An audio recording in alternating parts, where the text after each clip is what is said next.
Greetings students, how are you all? I hope you all are fine. बच्चों, आज हम कक्षा चौथी के हिंदी व्याकरण के विषय के पाठ 2 का अध्ययन करने जा रहे हैं, जिसका नाम है वर्ण विचार। बच्चों, आपने अपनी तीसरी कक्षा में पाठ वर्ण पढ़ा हुआ है। आइए दोबारा से इसका अध्ययन करते हैं। वर्ण, वर्ण किसे कहते हैं? बोली जाने वाली ध्वनियों को लिखने के लिए कुछ चिन्ह निश्चित किए गए हैं। इन्हीं चिन्हों को वर्ण कहा जाता है। वर्ण भाषा की सबसे छोटी इकाई है। वर्णों के भेद, वर्णों के 2 भेद होते हैं, स्वर और व्यंजन। स्वर, उन वर्णों को स्वर कहा जाता है जिनका उच्चारण बिना किसी अन्य वर्ण की सहायता से किया जाता है। इनकी कुल संख्या 11 है, जो निम्नलिखित है। आ ई उ ये सभी आपके स्वर हैं। अनुस्वर, किसी भी वर्ण के ऊपर लगने वाली बिंदु को अनुस्वार कहते हैं। इसका उच्चारण नाक से होता है, जैसे पंख, भंग, अंग आदि। अनुनासिक, वर्ण के ऊपर लगने वाले चंद्र बिंदु को अनुनासिक कहा जाता है। इसका उच्चारण नाक और मुंह दोनों से होता है, जैसे गांव, पूंछ, छाव आदि। इसका प्रयोग प्राय देशज शब्दों में होता है। आइए, वर्ण का दूसरा भेद है व्यंजन। जिन वर्णों को बोलने में स्वर की सहायता लेनी पड़ती है, उन्हें व्यंजन कहते हैं। स्वर की सहायता के बिना हम किसी व्यंजन का उच्चारण नहीं कर सकते।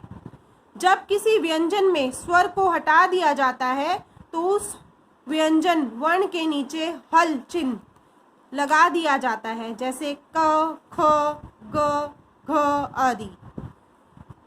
व्यंजन वर्णों की संख्या 35 है, जो निम्नलिखित है। आप सब जानते हैं, क, ख, घ आदि।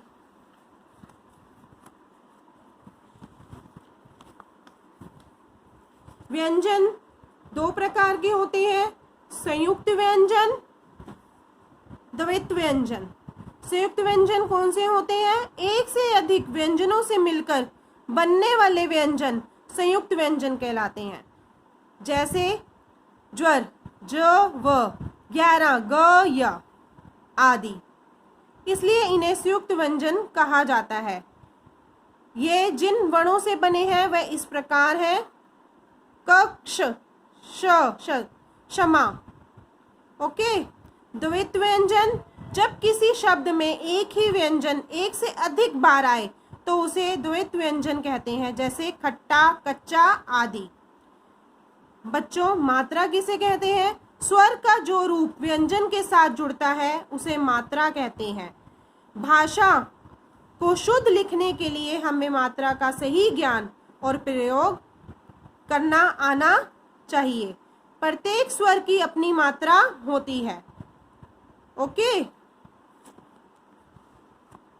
आइए, वर्ण विच्छेद किसे कहते हैं?